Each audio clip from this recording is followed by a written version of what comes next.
Hi అండి, బాగున్నారా? Welcome to our channel Akkamma రుచులు.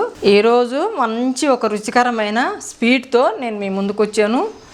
మీ అందరికి కూడా చాలా నన్ను ఆదరించి ఎంతగానో మన ఛానల్ని సబ్స్క్రైబ్ చేస్తూ, లైక్ చేస్తూ, షేర్ చేస్తూ, కామెంట్ చేయొచ్చు అందరు ముందుకు నడిపిస్తున్నందుకు మీ అందరికి కూడా చాలా థ్యాంక్స్ చెప్తున్నా. ఇప్పుడు మనం చేసుకునే స్వీట్ ఏంటంటే చూద్దాం. రవ్వ ఉండ చేసుకుంటున్నాము. దానికి కావాల్సిన కొలతలు ఇదిగోండి. ఇది కప్పు.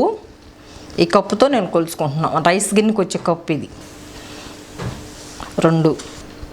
3 కప్పులు కొంచెం తగ్గింది. పంచదార, దీనికి కావాల్సిన పంచదార ఇదిగోండి. 1 2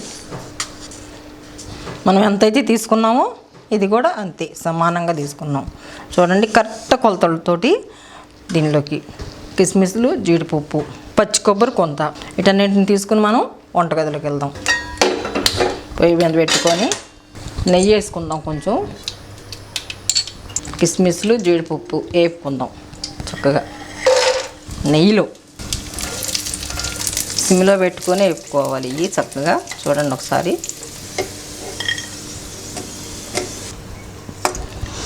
బాగా కమ్మని సువాసన వస్తుంది. కొంచెం కొబ్బరి,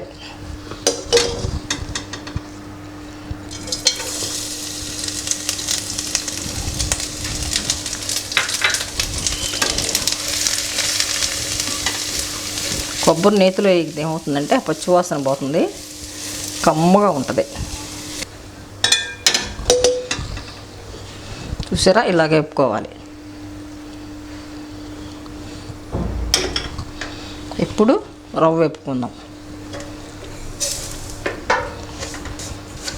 ఈ రవ్వలో కూడా కొంచెం నెయ్యి వేసుకుందాం.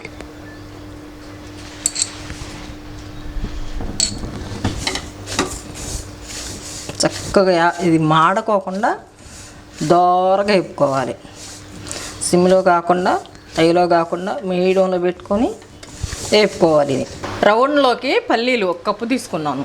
ఇది వేస్తే ఏమవుతుందంటే ఒట్టి రవ్వనే కాకుండా మంచి బలం. ఇది ఆయుర్వేదం ఫుడ్ లాంటిది, పిల్లలకు మంచి బలం ఇది. అందుకని నేను 1 కప్పు పల్లీలు కూడా రవ్వలోకి యాడ్ చేస్తున్నాను. కాచి చల్లార్చిన పాలు పోసుకుందాం. దీంట్లో వేసుకునే పదార్థాలు మరొకసారి మీకు చెప్తాను, వినండి మళ్ళీ. దీంట్లోకి రవ్వ, ఉప్మా రవ్వ, సుజ్జీ రవ్వ, ఆ రవ్వ, పంచదార, 150 గ్రాములు పల్లీలు, ఏడుశనగ గుళ్ళు వేసాను. పచ్చి కొబ్బరి 1 చిప్ప. ఒకసారి చూడండి, మొత్తం మనం వీడియోలో పెట్టాను. ఫుల్ వీడియో చూడండి ఒకసారి ట్రై చేయండి. ఎందుకంటే ఏడుశనగ గుళ్ళు ఎందుకు వేసానంటే పిల్లలకు మంచి బలము. రవ్వలో ఏం బలం ఉండదు కదా, ఒట్టి రవ్వ తింటే. ఒట్టి రవ్వ ఉండలే కాకుండా ఇలాగా చేసుకుని చక్కగా తింటే బాగుంటుంది. ఏడుశనగ గుళ్ళు నేను ఏం చేసానంటే మిక్సీలో వేయలేదు, రోట్లో వేసి కచ్చబెచ్చ దంచి పప్పులుగా కూడా నోటికి తగులుతూ ఉంటుంది, బాగుంటుంది అని చెప్పి పప్పులుగానే దంచి వేసి ఇలా చుట్టాను.